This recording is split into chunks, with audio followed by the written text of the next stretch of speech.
Hej og velkommen til Super Marcos Køkken. Jeg vil i dag kort gennemgå, hvordan vi laver vores pasta kit med spæk og safrano.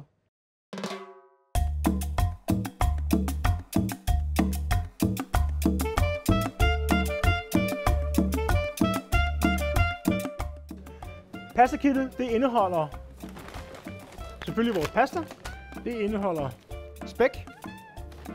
Vi har safran. Og vi har revet ost. Til det her kit, der skal man lige ud og have fat i en lille smule hvidvin. Man skal have fat i en lille smule fløde, og så selvfølgelig lidt salt og peber. Det eneste arbejde, der er i den, faktisk, det er lige at få skåret den her spæk i nogle fine strimler. Det skal ikke være for tyndt, fordi så bliver det sådan noget lidt trævlet noget, og hvis det bliver for tykt, så bliver der lidt for meget tyk i. Så sådan en centimeters penge, så er vi der. Vi starter med at smide det på en mellemvarm pande, og lige at riste en lille smule af. Det skal ikke som sådan tage farve, det skal bare lige tilberedes en lille smule. Næste skridt, så tilføjer vi vores safran. Næsten med det samme, når safran den rammer panden og den varme olie, så får man den der fantastiske duft af den her dejlige varme krydderi.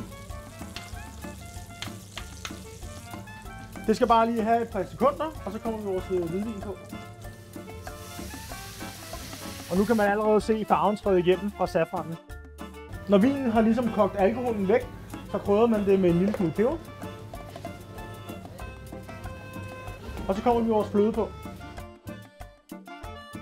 Når fløden er kommet i, så skal den bare lige koge ind til den rigtige konsistens, smages til med salt, og så skal den vende sammen med vores pasta og revet ost, og så er vi klar til at servere. Mens sovsen står og koger sig cremet, så skal vi have kogt vores pasta. Det tager cirka lige lang tid. Husk at salte vandet rigeligt. Smag gerne på det, så I kan smage, at det er sådan næsten ligesom havvand.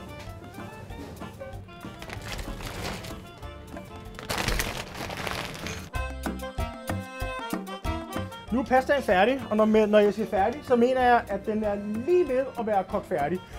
Og det vil sige, at den er al dente. Der er en lille smule bid i, og det skal der være. Og grunden til, at der skal være det er fordi, at pastaen, den tager man faktisk koge færdig i den sovs, den skal op i. Så man tager sin pasta op i gryden, ned i sovsen, en lille smule pastavand oveni, og så koger man pastaen færdig i sovsen. Det gør, at pastaen suger sovsen ind i pastaen, så den ikke kun beklæder pastaen, men også kommer ind i pastaen, og det giver en helt anden smagsoplevelse. Som du kan se nu, så er den en lille smule vandet, men der er noget stivelse i pastavandet, som gør, at den kommer ned og bliver helt cremet igen, når den har kogt ind.